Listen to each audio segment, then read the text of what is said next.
bloody difficult to do this on a...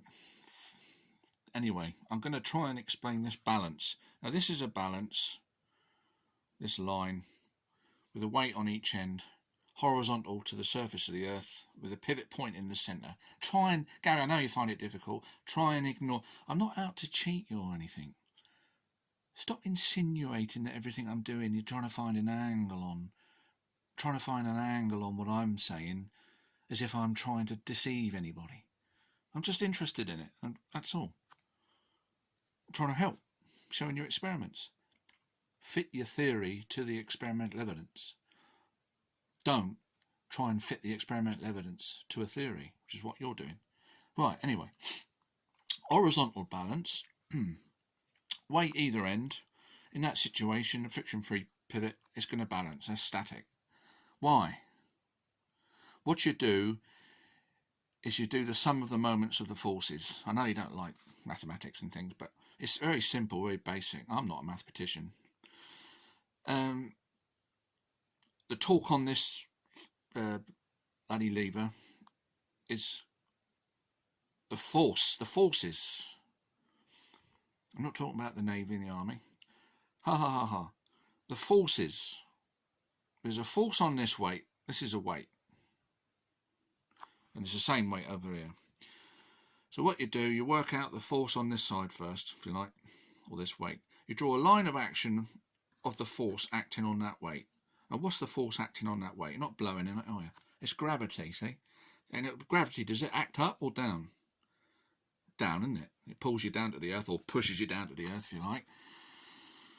So you draw a line of action through the centre of mass of that weight. That's your line of action of that force there. Now the force on this side from that weight acting on that lever is a perpendicular from that line of action to the pivot point. And that's called the arm. So you've got the force, which is a pound. I've called it a pound that weight. Times the distance, we call that distance 10 bananas if you like, whatever you're measuring. 1 times 10 is the force acting from this weight on this side of the lever. What's it doing over here? Sorry if I'm rushing a bit, but I haven't got time to do this all night. Line of action of the force, measure the arm, it's the same, 1 times 10. So the force acting down here is the same as the force acting down this side. So what's that mean? It's in balance, isn't it? Equilibrium. Doesn't move. Thank God for that. What's it going to do if we displace this weight up here to this point? We rotate it. You do the same thing to find out what it's going to do. Line of action.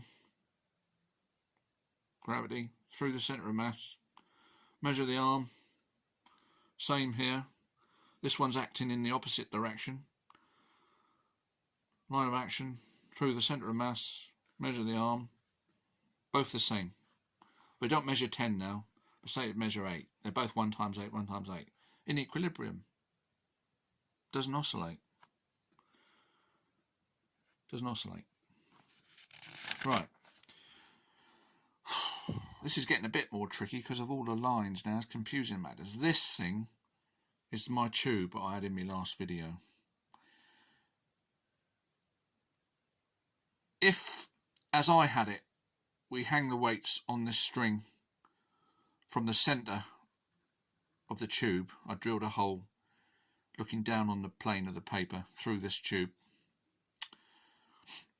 and measured again the line of action of the force. This is the line of action of the force.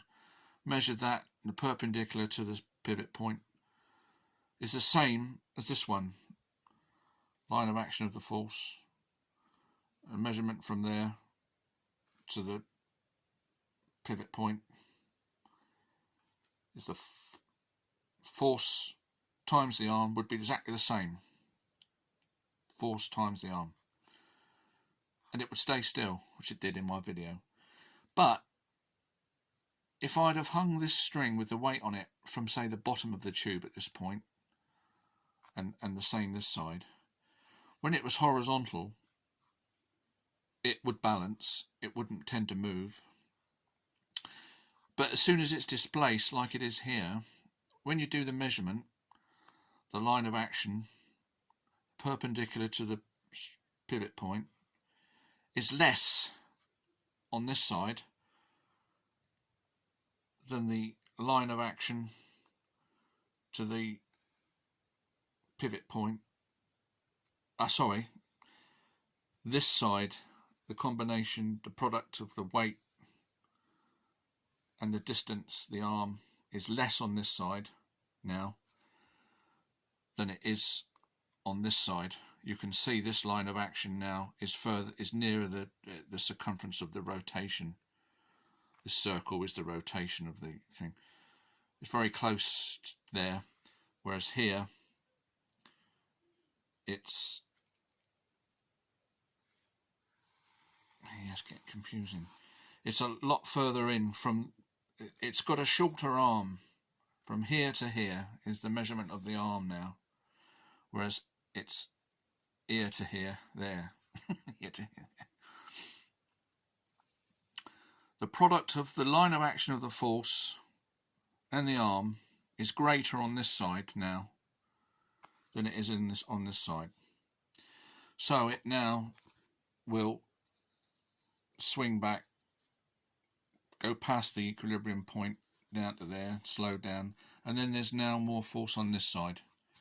So it will oscillate to and fro until friction reduces the amplitude of each oscillation. It makes it sound like I know what I'm talking about, right?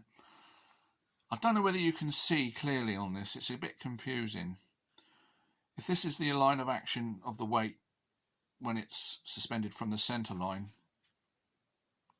it's the same product from here to here as it is from the centre line there to there, exactly the same. So it won't oscillate, it's in equilibrium. But suspending it from the bottom of the tube, there is a difference. From here to here is greater than from here to here. That's absolutely true, even though my drawing might not have. I hope it hasn't confused you. But that's how you would work out the torque on the balance and predict what it would do. It's only just the forces acting on each weight, and it's the product of the weight and the arm. In each case, it varies as it moves up and down in the swing, because the weights are moving in and out, if you like, from the centre of rotation. That was important because we got into a bit of a discussion about where you should hang the weights and this and that and the other. And I was saying, well, if we didn't hang the weights down from underneath the lever, it wouldn't oscillate. So then you couldn't, do the thing with your moving the lever with your arm to and fro, or seeing how it oscillated when you displaced it, rather, to see the speed. That's right. When you displaced the lever, we were measuring the speed of the oscillations. But having them, as you suggested, hanging, that you couldn't do that because they won't oscillate. That's why we got into this discussion. Bye for now.